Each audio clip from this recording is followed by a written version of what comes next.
Hi, my name is Tom Maxson LMBT here at Bodywork Therapy Seminars in Cary, North Carolina. I've got a class coming up next month called Three-Dimensional Flexibility. We're doing 2 days. First day is Tuesday, June the 4th. Is lower body starting out. And the second day, Wednesday, June 5th, is upper body.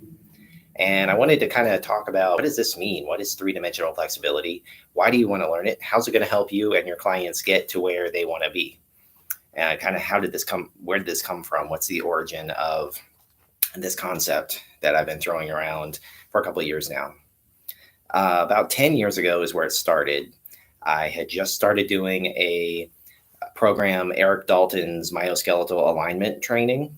I was doing the base level home study course about posture and pain that was based on the spinal column, the soft tissues, up and down the spine, and lumbopelvic mobility. How do you get movement in the soft tissues? How do you balance out the soft tissues and help the rest of the body move in a comfortable way with less pain overall? And that was a really interesting training, and I learned a lot of stuff from it, and I'm glad I took it. And at the very same time, I had just moved to Tampa, Florida, after having a license about 5 years in Florida. And I had met some new friends and colleagues. One of them was learning traditional Thai massage, and she had a background in sports massage and myofascial release from the Core Institute in Tallahassee, Florida, which is a pretty well-known program.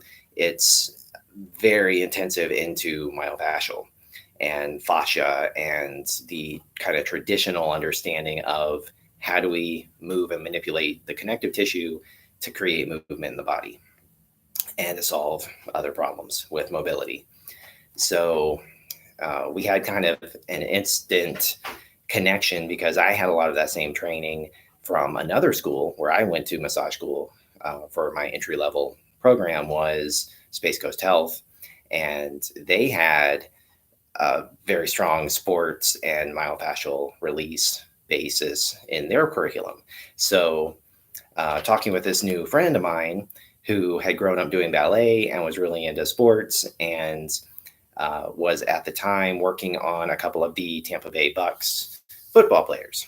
So she was a very tiny, petite woman and was trying to figure out, how can I do Thai massage? How can I do sports massage? How can I stretch people who are like 4 times my size and not kill myself doing it? So the two of us were kind of collaborating and putting all of this information together, the myoskeletal, myofascial, sports, Thai massage, and anything else we could come up with to throw at these giant dudes and get them results, because they needed it. They, were not demanding, but they really needed results to perform, to improve their overall performance as pro athletes. So at the same time, having just moved to Tampa, I started working at Massage Envy in Lutz, which is kind of on the north end of Tampa. And the interesting thing about that location of Massage Envy is that it was super busy and they had a lot of staff. When we were fully staffed, we tried to keep about 40 active therapists going, which is a lot of people. And trying for me as a male therapist to stand out in that environment up against some true competition, really talented people, which is the exception to the rule. That location for Massage Envy had exceptionally trained, intuitive, just really talented people there. So I had to do something different that was going to set me apart to get me noticed and get some business, get bodies on my table. Easy as that. So I started doing a lot of this work that I had been kind of developing and playing with. And when I stretched people in this way, that's when I got the feedback that put me apart. That's when I got the oohs and the ahs. And that's where I got people who came back to me who were like, nobody's ever done that before. Do it again, please. And what in the world did you do to me? Because it was amazing. And I can walk better now, and I can perform better now. I can do the things I'm trying to do. I had a lot of yogis who had injuries, who couldn't practice yoga very well without modifying a whole lot of stuff. And I helped them through that. I helped a lot of runners. I helped a lot of dancers, especially people who had been really competitive, like ballet dancers and gymnasts, for example, growing up, and then were like middle-aged now and had suffered through and pushed their bodies to kind of hard limits, that they couldn't get away with it anymore at that age. They were getting results from these long-standing issues of tension and immobility and inflexibility. People who are trying to get their flexibility back after many years without it. So I kept going. I kept playing with this information, taking classes, took more sports massage classes, took some Zen Shiatsu, which was taught by a yoga master and a meditation specialist. And he was one of the first people, Dale Lal Mahavar in Jacksonville, Florida, was that teacher who taught me Zen Shiatsu. He really started to put together the pieces of the mind-body connection and how you can't move the body if your brain isn't engaged in the process. So that's all one thing that's going on. I started drifting more towards an Eastern perspective in that way. And then science started happening too. I see myself as an evidence-based, kind of scientific, interested person. I want to know that the work that I'm doing is reliable, and I have integrity in the claims that I make to my clients, that I'm going to do this thing and your body will react in a certain way that is reliable and expectable. So as I'm studying the science side of things, I'm finding that a lot of the nerdy or kind of scientific community and manual therapy community is finding that myofascial release that we do, it works, but we don't know why. And all of the things that we thought were true about fascia, probably not true. We can't physically manipulate mechanically that kind of tissue. It's way too dense, way too strong. And we had to start reframing, why do we do that? What's the point of us slowly spreading material and tissues around? Is it actually working? Are we doing anything worthwhile, or does it just feel kind of nice when you stand up?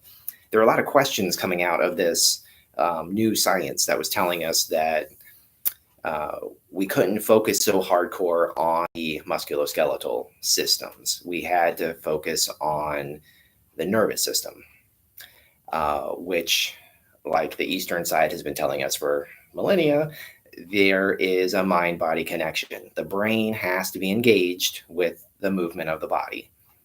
If we are doing things as therapists that make the body feel that it's under attack or going to be damaged by what we do. For example, how many times do we have people come in who are like, well, I'm not flexible, so I don't want to stretch. I don't want you to stretch me because it's going to hurt because I'm not flexible.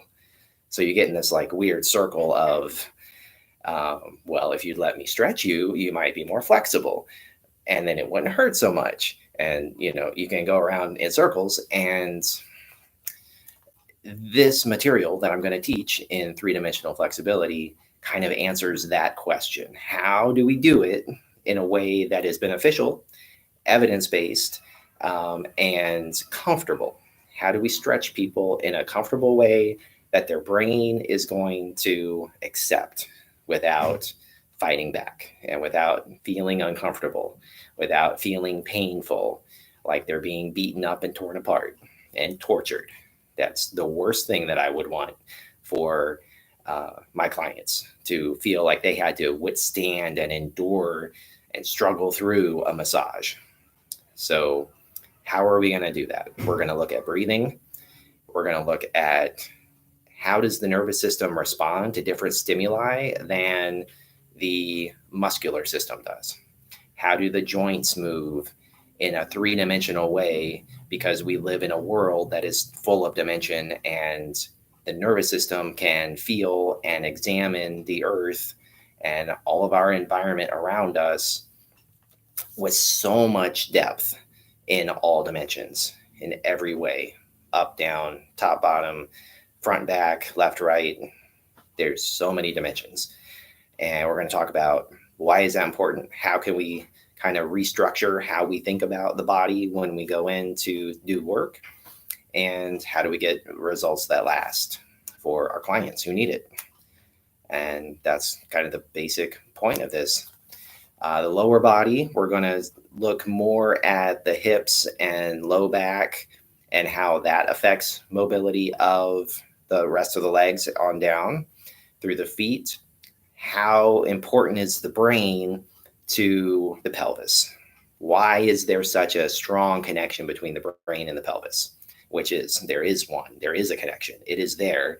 We're going to talk about why and how does that work, and how do we use that information to take advantage of healing them in a better way. How do we create more balance in their body so people can walk and move better? Upper body, we're going to talk about, obviously, the arms and shoulders, but also breathing muscles, respiration. How inflexible do you feel when you can't breathe? If you can't take a nice, deep, nourishing breath, your brain is going to freak out. Your brain is going to be completely uncomfortable real fast if you have restricted breathing. So we're going to talk about how do we kind of use that knowledge and find ways to open up the breathing muscles so the brain is happier and lets us open up other stuff too in the shoulders and some of the neck. So each day stands alone. The first day is lower body. Second day is upper body.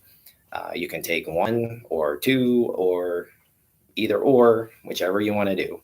They're each 6 hours nationally approved continuing education credit for licensed massage therapists. And they are here in Cary, North Carolina at Bodywork Therapy Seminars. So that's been a little bit about why I teach this thing, why I care, and where I'm going with it. If you have any questions about any of this content or have an idea of something further in maybe another class, or where we should go with this conversation in the class when you're here, let me know. Write some comments. Give me feedback. We are right now developing the next term of classes of what are we going to teach, who wants to hear what kind of information. And at the end of the day, I want to help you help your clients get where they want to go and move in the best possible way that they can. So if there's a way that I can do that you want to know, get in touch with us. I'd love to see you. Thank you.